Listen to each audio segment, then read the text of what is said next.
Bismillahirrahmanirrahim. Assalamualaikum warahmatullahi wabarakatuh. Innal hamdalillahi nahmaduhu wa nasta'inuhu wa nastaghfiruh wa na'udzu billahi min shururi anfusina wa min sayyiati a'malina. May yahdihillahu fala mudilla lahu wa may yudlilhu fala hadiya lahu. Nashhadu an la ilaha illallah wa nashhadu anna Muhammadan abduhu wa rasuluh la nabiyya ba'dah. Allahumma imanan bika wa tasdiqan bi kitabika wa wafa'an bi ahdika wa ittiba'an li sunnati nabiyyika sallallahu alaihi wasallam. Allahumma inna nas'aluka ilman nafi'a wa rizqan wasi'a wa shifaan min kulli da'in bi rahmatika ya arhamar rahimin. Allahumma faqihna fid din wa 'allimna at-ta'wil bi rahmatika ya arhamar rahimin. Amin amin ya rabbal alamin.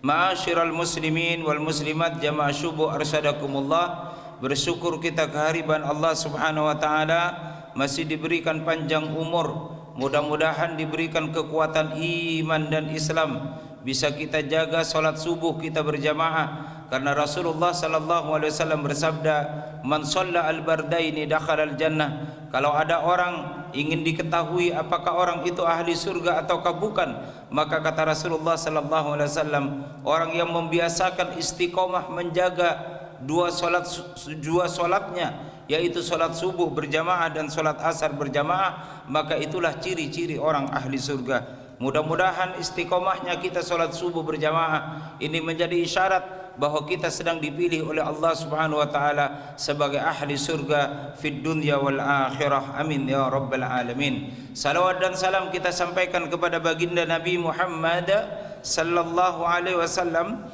Beliau mewasiatkan kepada kita semuanya, taraktu fiikum amrayn in tamassaktum bihima lan tadillu abada, kitab Allah wa sunnat rasulih. Aku wasiatkan kepada kalian, kata Rasulullah, dua perkara, yaitu Al-Quran dan sunnah Rasulullah, yang jika kita berpegang teguh kepada Quran dan sunnah, niscaya hidup kita tidak bengkok, lurus hidup kita, dimudahkan urusan keluarga kita, dimudahkan urusan dunia kita, dimudahkan urusan pekerjaan kita, karena kita punya komitmen untuk menyelesaikan seluruh urusan kita di dunia dengan pendekatan Al-Quran dan sunnah Rasulullah Muhammad sallallahu alaihi wasallam. Bapak Ibu yang dimuliakan Allah Subhanahu wa taala, pagi hari ini kita akan mengkaji bersama-sama suatu hadis yang disampaikan oleh Umar bin Khattab radhiyallahu an ketika beliau menyampaikan, inna nasan kanu yu'khadzuna bil wahyi inda Rasulillah sallallahu alaihi wasallam wa innal wahya qad inqata'a. Jadi kata Umar bin Khattab, dulu ketika ada seseorang melakukan kegiatan, seseorang punya problem, punya masalah, maka dia akan diputuskan dengan wahyu yang diturunkan oleh Allah kepada Rasulullah sallallahu alaihi wasallam. Walakinnal wahya qad inqata'a. Tapi wahyu itu sekarang sudah berhenti, sehingga Nabi sallallahu alaihi wasallam tidak bisa melihat ada apa motif di balik sebuah kegiatan, sebuah peristiwa, maka Allah jelaskan motif itu lewat wahyu. Yang pertama di dalam surah Al-Hujurat, ketika ada orang-orang miskin berbondong-bondong datang kepada Rasulullah, lalu kemudian mereka mengatakan kami beriman, tetapi lalu kemudian Allah Subhanahu wa taala menurunkan ayatnya, kullam tu'minu wa qalatil a'rabu amanna kullam tu'minu walakin qulu aslamna. Orang-orang Arab itu, orang-orang Arab Badui itu datang kepada Rasulullah, mereka mengaku beriman. Lalu diturunkanlah oleh Allah dari surah Al-Hujurat dengan Allah Subhanahu wa taala mengatakan kullam tu'minu, hei orang-orang Arab Badui, belumlah kalian beriman, tetapi kalian baru berislam. Nah, itu artinya Bapak Ibu sekalian, Nabi kalau tidak dijelaskan oleh ayat Al-Quran terkait dengan keadaan hati mereka, maka Rasulullah tidak mampu untuk mengungkapkannya. Jadi dia baru ikut sholat, dia ikut berpuasa, dia ikut bersedekah, tetapi mungkin tidak bersedekah karena ternyata dilacak punya lacak, orang Badui ini dalam keadaan paceklik, maka dalam rangka untuk mendapatkan menyambung hidup mereka dengan makanan dan minuman, dia mendatangi Rasulullah sallallahu alaihi wasallam mengaku dirinya beriman, tetapi padahal mereka belumlah ada iman di dalam hati mereka, tetapi mereka hanya ikut-ikutan saja dengan kebiasaan orang Islam. Nah, Bapak Ibu yang dimuliakan Allah Subhanahu wa taala, yang kedua adalah peristiwa ketika ada 12 orang datang kepada Rasulullah. Mereka ini membangun masjid yang bagus di samping Masjid Quba.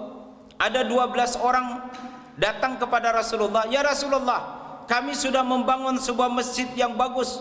Tolong engkau datang ke masjid kami, sholat di masjid kami."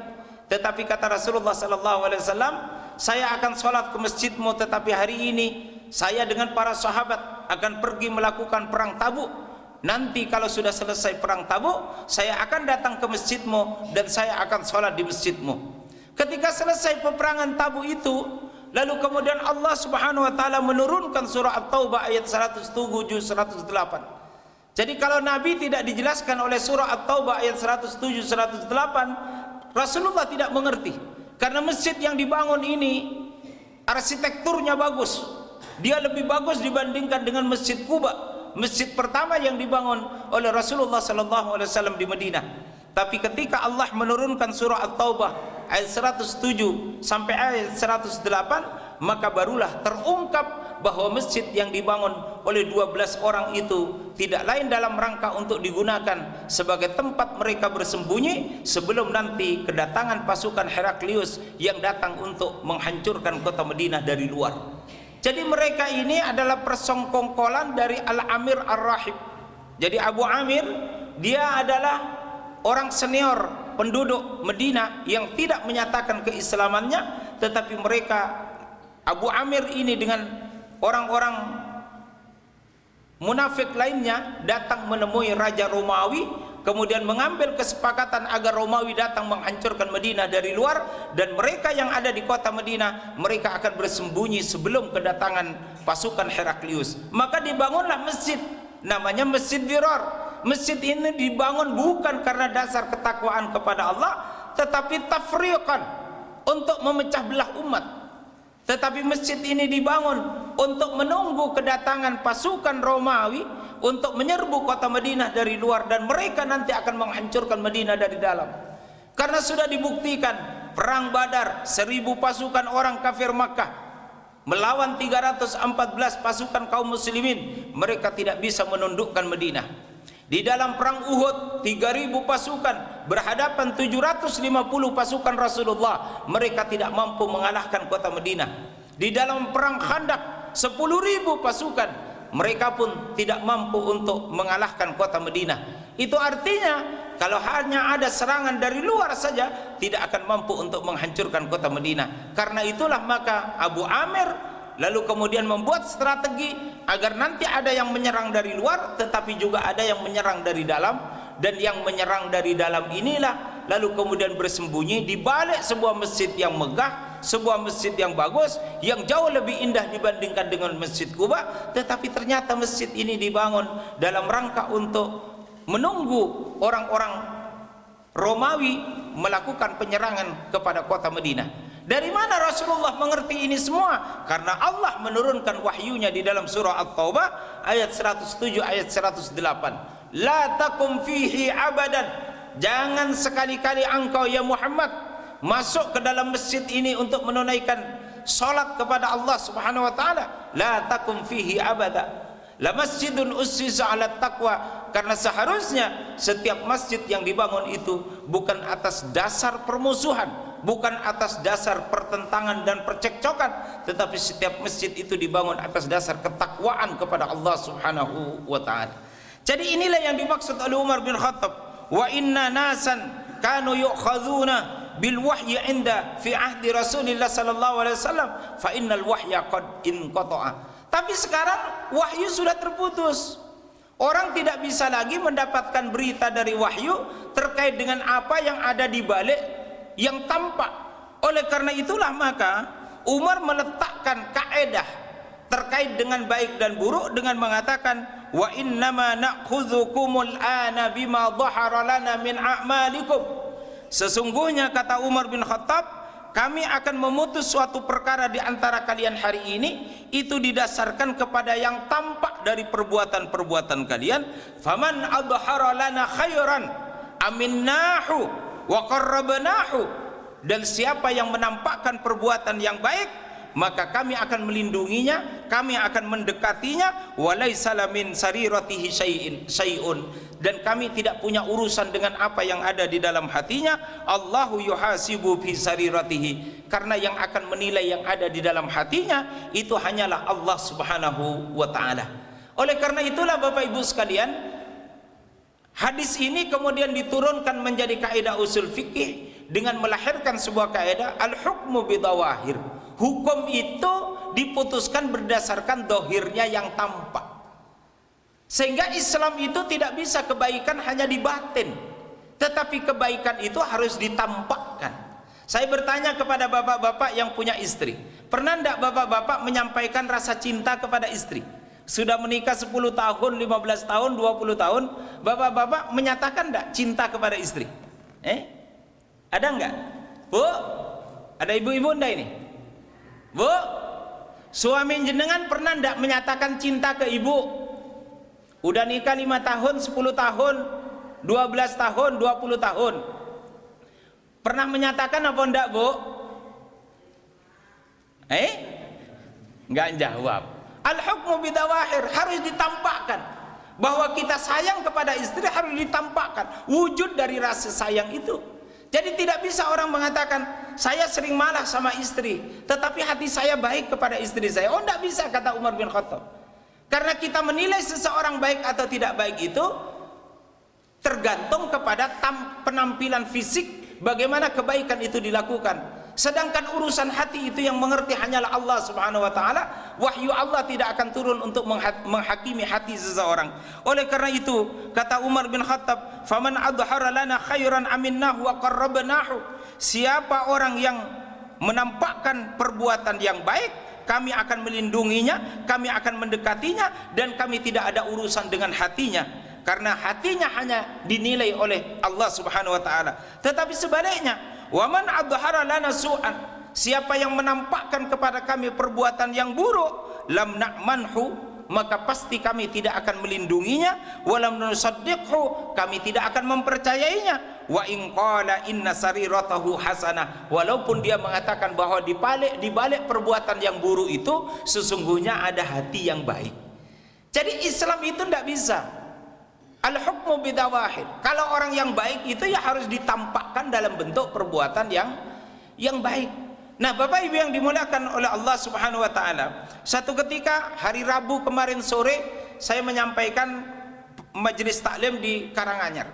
Lalu dia mengatakan, "Pak Ustadz, kalau besok ada orang datang ke rumah saya ngasih amplop isinya 5 lembar warnanya merah, ternyata yang bersangkutan yang ngasih ini calon anggota legislatif. Lah kira-kira uang itu saya terima atau saya tolak demi untuk menjaga kehormatan pilihan saya?" Ya tentu saya katakan, lah ketika ada orang memberikan sesuatu kepada Anda tanpa ada syarat apapun, apakah itu orang baik atau orang buruk? Maka dia mengatakan itu adalah perbuatan yang baik karena orang itu bersedekah. Kalau itu tampak perbuatan yang baik karena di dalamnya ada perbuatan yang kita kategorikan sebagai sedekah, diterima saja. Tetapi berbeda manakala di dalam amplop itu ada kartunya, bahwa lalu kemudian dibalik uang 5 lembar itu lalu diminta komitmen untuk memilih seseorang yang sesungguhnya bukan pilihan kita, maka sungguh yang diberikan itu di dalam kaidah usul fiqh disebut dengan ar-rasi wal murtasi kulluhuma finnar, berarti itu sogok. Maka orang yang menyogok dan yang disogok dua-duanya di neraka jahanam. Nah, Bapak Ibu yang dimuliakan oleh Allah Subhanahu wa taala, mudah-mudahan al-hukmu bidawahir ini bisa kita gunakan. Satu ketika satu rombongan kami dari Pondok As-Salam selalu ke Tawangmangu, ke rumah makan yang lezat, yang menurut banyak orang itu adalah rumah makan yang lezat. Semua orang banyak datang ke tempat ini. Satu ketika kami selesai makan, lalu kemudian dihitung berapa ini yang harus kami bayar, Ternyata apa? Wallahu alam, disengaja atau tidak, tiba-tiba yang menghitung itu keluar kalung, tetapi kalungnya salib. Kalau kalungnya salib, berarti yang menjual ini seorang Nasrani. Nah, ketika yang menjual ini seorang Nasrani, kami kemudian bertanya, kira-kira daging yang dipakai ini daging yang disembelih oleh Muslim ataukah non-Muslim? Sehingga lalu kemudian karena kami berpegang kepada kaidah al-hukmu bidawahir, tampak secara zahir ini sesuatu yang meragukan, akhirnya sejak peristiwa itu sampai hari ini tidak pernah lagi ada rombongan dari Pondok As-Salam ke rumah makan itu. Karena al-hukmu bidawahir, ternyata pemiliknya adalah pemilik seorang Nasrani. Sehingga ya ayuhan nasu kulu mimma fil ardi halalan thayyiba, menentukan halal itu al-hukmu bidawahir. Ketika tampak dilihat daging itu bagus, dijual oleh orang yang beragama Islam, maka patut kita merasa yakin berdasarkan penampilan zahirnya itu adalah daging yang halal. Tetapi manakala kita melihat daging itu ada ciri-ciri yang tidak halal dan tidak meyakinkan di dalam hati, maka daging itu kedudukannya menjadi haram untuk kita konsumsi. Sehingga al-hukmu yaduru ma'illati wujudan wa adaman. Hukum itu kadang-kadang berubah tergantung kepada illat hukum yang ada di baliknya. Ketika orang melihat makanan ini makanan bagus, dia meyakinkan hatinya bahwa makanan ini adalah makanan yang bagus dan halal, maka makanlah. Tetapi manakala kita melihat sebuah makanan yang kita merasa ragu-ragu kehalalannya, kita merasa tidak bagus penampilannya, maka kedudukan makanan itu menjadi berubah, minimal menjadi makruh dan bahkan menjadi haram, maka wajib untuk ditinggalkan dan tidak dikonsumsi. Inilah pentingnya al-hukmu bidawahir. Maka begitulah Rasulullah di dalam kitab Al-Adhkar, ketika seseorang menyenangi orang yang lain, idza ahabba syai'an falyakulhu, kata Rasulullah. Jadi kalau ada seseorang menyukai orang lain, maka hendaklah cepat-cepat untuk disampaikan, karena kalau tidak disampaikan tidak bisa ditangkap suka atau tidak suka. Sehingga kalau ada anak muda melihat seorang muslimah perempuan yang dia itu cantik jelita, ibadahnya bagus, lalu kemudian ada rasa suka di dalam hatinya, maka kata Rasulullah SAW, falyakulhu, cepat-cepatlah menyampaikan rasa suka itu. Jangan sampai karena kita hanya batin terus menerus, akhirnya dia diambil oleh orang lain. Kalau dia diambil oleh orang lain, maka bersedih hatilah laki-laki itu. Maka falyakulhu, cepat-cepat untuk disampaikan. Inilah ilmu untuk anak muda di sini yang belum menikah. Kalau ada rasa suka kepada seorang perempuan yang dia adalah perempuan yang salehah, maka jangan ditunda-tunda. Falyakul, cepat-cepat untuk disampaikan. Karena ketika diungkapkan rasa suka itu, dia akan ditangkap oleh si perempuan bahwa dia suka dengan dirinya. Tetapi kalau hanya dibatin saja, hanya disenyumin saja, maka kebaikan itu tidak bisa ditangkap dengan baik. Bapak Ibu yang dimuliakan Allah Subhanahu wa taala, mudah-mudahan Allah berikan kita kekuatan iman dan Islam, bahwa yang disebut dengan baik itu kita tampakkan kepada orang sebagai sebuah kebaikan, tentu juga diikuti dengan niat yang baik. Tetapi niat itu urusannya dengan Allah, yang kita butuhkan adalah penampakan yang baik. Mudah-mudahan Allah berikan kekuatan iman Islam kepada kita semuanya. Iman kita kokoh di dalam hati, tetapi kita bisa menampakkan kebaikan iman kita dalam kehidupan sehari-hari. Kalau begitu caranya, maka pastilah suami itu menjadi suami yang saleh, karena dia menampakkan rasa amannya kepada istri.